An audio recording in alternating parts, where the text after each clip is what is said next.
Good morning. It's another sunny day in Anthem, Arizona. Hope you guys are doing well again. We're ready for chapter 2. It's a little chilly out this morning, but it's okay. Got my coffee, my Minnesota cup. For those of you that don't know, that's where I'm from. You'll have to ask your mom and dad where that is on a map. This chapter is called Clothes and Nubs.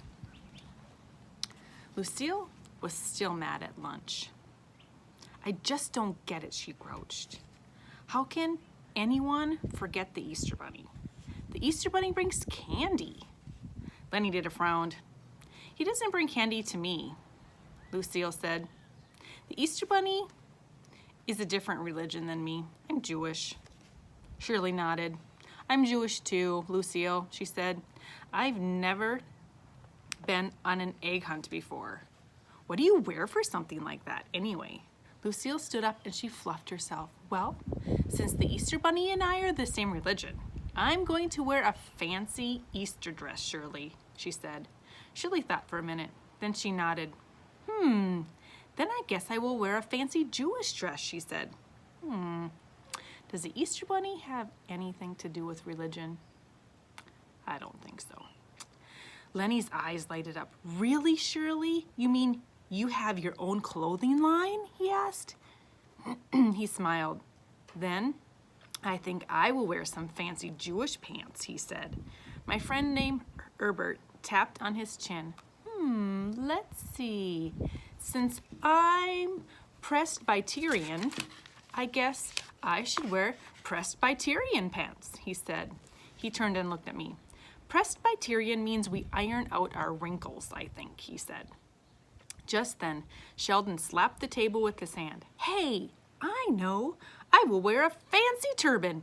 A fancy turban is religious clothes, he said, right? I think. I love fancy turbans. Mr. Scary was listening to us while he ate. He put down his sandwich. Boys and girls, you're getting way off track here, he said. Lucille's Easter egg hunt is not a religious party. Really, I've spoken to her mother. It's more of a picnic, a spring picnic with an egg hunt activity. Am I right, Lucille? Yes, she said. My mother said the Easter Bunny isn't even working that day. He's just going to hop around at the party and smile and have his picture taken with the people. I thought about that for a second. I don't think bunnies should smile, I said. Bunnies have yellow teeth, like clown teeth, except bunny teeth are way pointier. Sheldon nodded. My Aunt Bunny has a pointy tooth, he said. She can stab a pickle with it, and the pickle just sits there. All of us just stared at him. Sheldon has the interestingest family that I've ever heard of. Lucille did a big breath. Well, I don't care about pointy bunny teeth, she said. Bunnies have cute floppy ears and puffy fluffy tails and itchy twitchy noses. I kept on picturing their teeth. Bunny teeth can nibble your head to a nub, I said. No, they cannot, Junie B Jones, she said.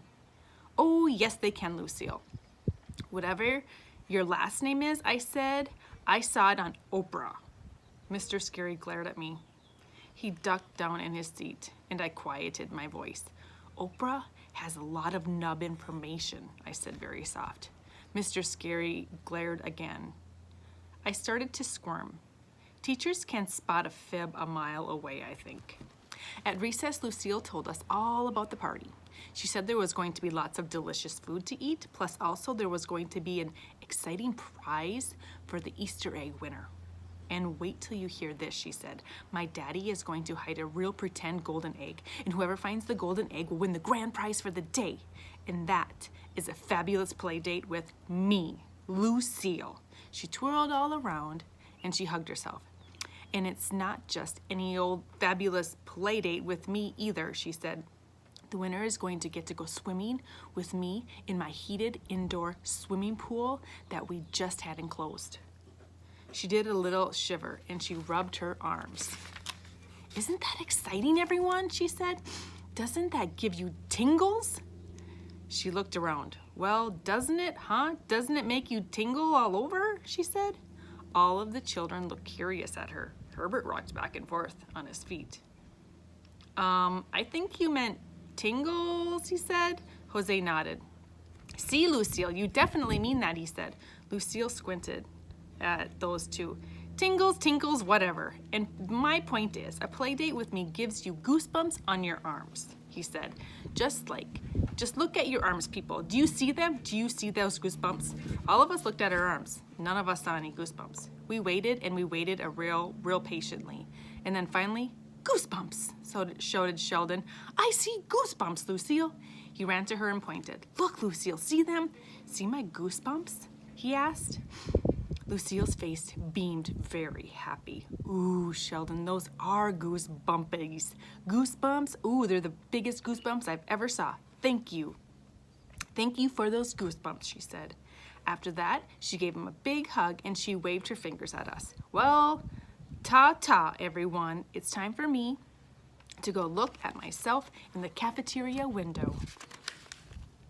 Then she took her shiny hair and she skipped away. Sheldon kept standing there.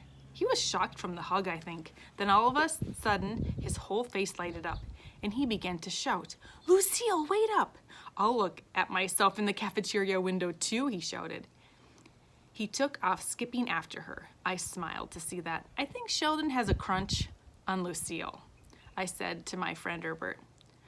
Herb looked funny at me. You mean crush, Junie B? He has a crush on Lucille, he said. I started to laugh. Don't be ridiculous, Herbert. It's definitely crunch, I said. I am excited at that expression.